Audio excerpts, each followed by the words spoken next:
All right. It's Mike and John this week. John and Mike, the Mikey Johnny Show. Yeah. We don't have own Peter. This now. We own it. Going wild. First story, GTA 6 gameplay leaks online. Today's Not So Critical update.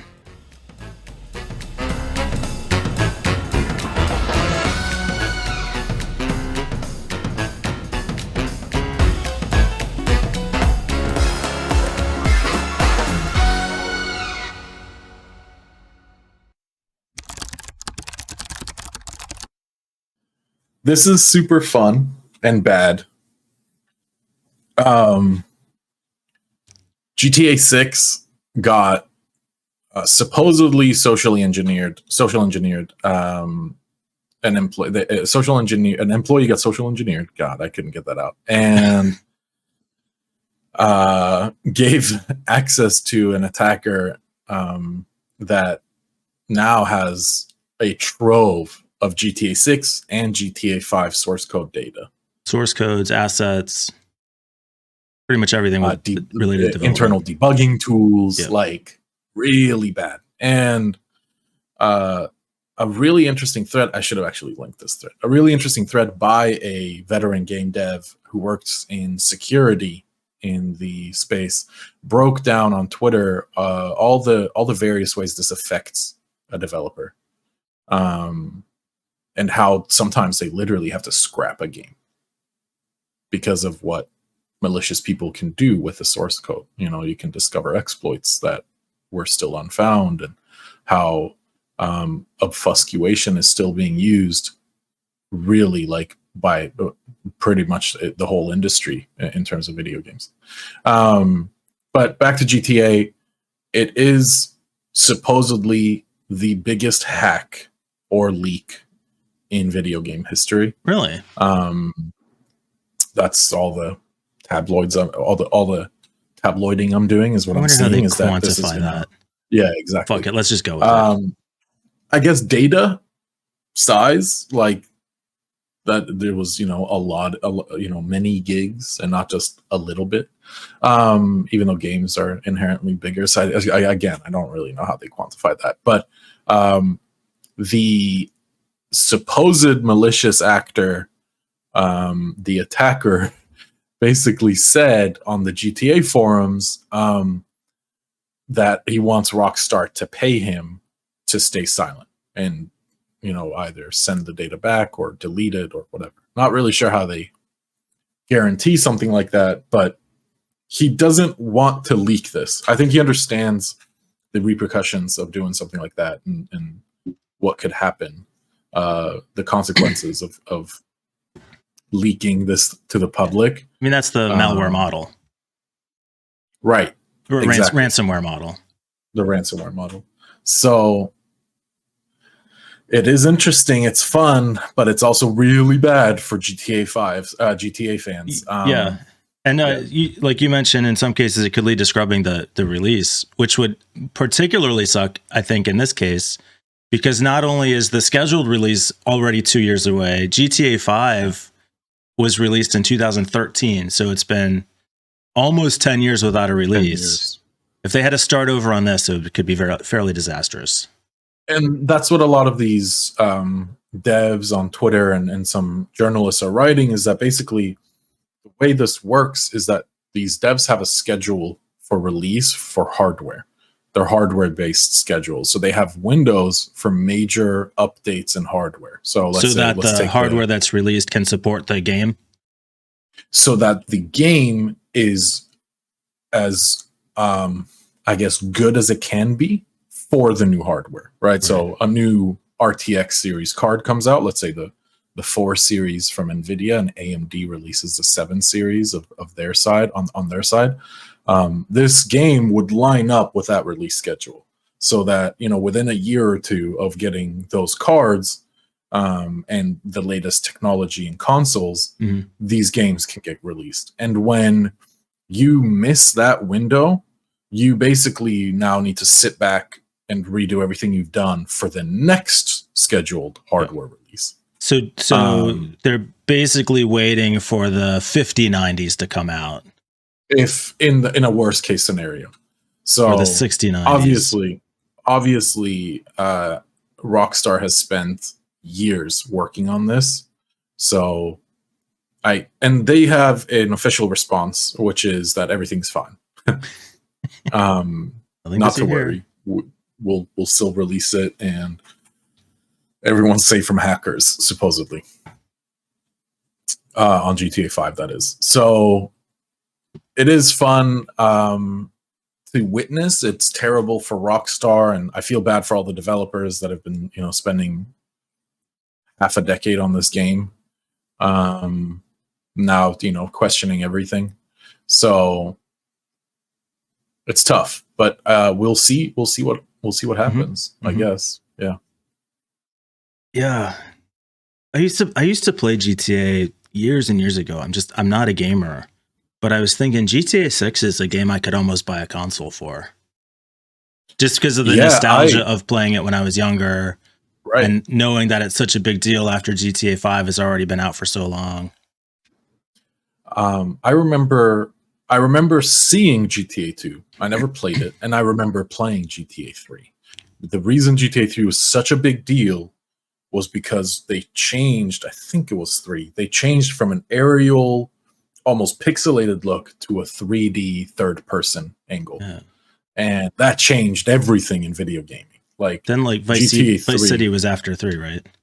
Yeah, Vice City came out after 3, and it was for, I guess, a lack of better words, a banger of a game.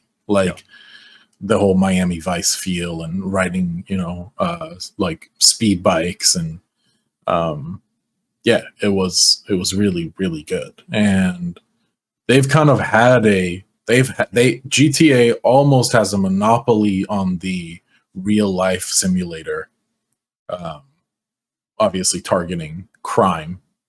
But you can be a cab driver too if you want in GTA, and I think it's a very cool game, and it's sad to see this potentially cause a huge delay, if not a full scrap. We don't actually know, even with their response, we don't know what's going to happen. So, John, what were your major game milestones throughout your life? Wow. I was fortunate to grow up in a place where PC gaming was the norm and not console gaming. So, but biggest milestone was the first one, which was Super Mario. Of GTA. Yeah. No. Yeah, lifetime. Yeah, you mean major milestones. First one was my first exposure to video games, probably around when I was 5. I played Super Mario 3 on the Nintendo. And when I say Nintendo, I do mean literally the Nintendo Entertainment System. After that, it was my half-brother gave me his old Game Boy, the first Game Boy, not the color. And on it, there was also an iteration of Super Mario, I don't remember which, that I played. Must have been 7. But then the biggest was my very own Game Boy with Pokemon. I think it was Pokemon Sapphire, maybe Silver, actually. That was a huge change for me because it was mine and it was new. It was the first time, I think, for my 9th birthday. Those Pokemon games have had some durability. Yeah. They have, Nintendo's got he's got, 3 generations of kids are now adults wrapped around their pinky. Oh yeah, for sure. I'm still, I'll still play a Pokemon game. I have a Nintendo Switch. What else? First PC. It was a family PC, and I kind of commandeered it, dragged the whole desk with a big CRT monitor and everything into my bedroom, and it was it was now my PC. And I think I've said this before on the podcast, my friend's older brother sold me I want to say it was a GT 4600 for $10. That's a graphics card. For a 4600 or a 460? No, yeah, I think it was a GT 4600. That was the nickname, or the model name. So that I could play Warcraft 3 and Counter-Strike Source.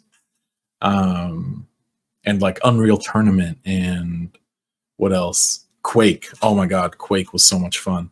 These are all very, very fun old PC games. But really, the biggest one was Warcraft 3, which is a real-time strategy game. This was before World of Warcraft, but I remember seeing the trailer for WoW, and I was like, oh my God, this is going to be the coolest thing ever. Then they release it, and those rats over at Blizzard charged a $10 subscription fee a month to be able to play, because it's an MMO. Servers are expensive. And my parents were not willing to pay $10 a month. So I only got to play the 30-day trial when they released it, which was so shit. Yeah, those are some of my big milestones. What about you? So like early on, the first system I ever touched, I mean like Commodore 64, all that stuff, but like the first console system that I ever touched was the Activision system, which is very similar to Atari, around that same time, with like Donkey Kong and Joust and like those kinds of games. We had I guess Super Nintendo to play the Mario Brothers. In college is when I really got into gaming, because we would have these giant Super Tecmo Bowl competitions. Okay. Explain. Which Super Tecmo Bowl, obviously Super Nintendo football game, puts Madden to shame, obviously, to this day. But we took that very seriously. Then the next big game I probably got into was Tony Hawk Pro Skater. Oh yeah, how could I miss that? Of course, I had it on the PlayStation 2. Oh my God, dude, Tony Hawk Pro Skater was so much fun. It was, yeah. Did you ever figure out that you could grind for like ever and get up to like 2, 3, 4 million points? Yeah, in combo points. Yeah, and I used the cheats every single time for sure. Of course, yeah. To the point that I actually started to think I was good at the game. So I was visiting with my younger cousins and mentioned that I was good at this game, and they said, "Oh, really? Oh, no. Well, we've got the game. Let's go play." And they just crushed me. Yeah. It was. I don't talk about gaming anymore. GTA I played a lot of. It was like right around that GTA 3 Vice City time, and then I got super into like Call of Duty, except I never got good at it. I'm the guy that's just like flipping around. Really? Like, oh, I'm so bad. Yeah. I put so many hours into it, but had like 0.01 KDA, and it was terrible. I played a lot of Call of Duty in my early 20s. I was never a COD kid. I was always a Counter-Strike guy, because console versus PC, you didn't really play COD on the PC. You could. There were releases for it, but really everyone just played Counter-Strike. And my old roommate had an Xbox, and I think it was like, I want to say it was just Nazi Zombies, just Call of Duty. I don't remember which iteration, but it was the first Nazi Zombies before they got rid of the Nazi part. And oh my God, it was so much fun. Yeah, that's a good one. That's Call of Duty is fun. FPSs are fun. First person shooters are great. Yeah. Now I just play city builder games. SimCity, City Skylines. Yeah. I told you, I mentioned this game before. I play this little simulator game called Startup Company. Of course, yeah. And I never shut up about it. Love it. It's kind of ridiculous. I told you you'd love Eve. Eve Online, tried it. You can do Excel sheets. I signed up for it. I played a little. I went through all the tutorials, started playing a little bit. Just didn't really stick. I don't know. I think a lot of those games are so far along that you need someone to kind of hold your hand through so much more than the tutorial. Yeah. It's funny because, while you're playing City Build Sims, like I have quite the PC. Like I have top of the line computer, and I play League of Legends. Like this League of Legends could run on a hot potato. It's absolutely a very, very low performance type of game. So it's kind of funny. I play other games too, but really that's... You don't need your fancy graphics card for crypto mining anymore. Yeah, which we will talk about. I think tomorrow we'll do that story. Oh, okay. But yeah, I'm definitely looking... I think It's 2 years away. I predict now that I will buy a console for GTA 6. That's my prediction. Yeah. And Peter can buy me a pizza if I don't. Well, you can make that prediction come true. All right, good show.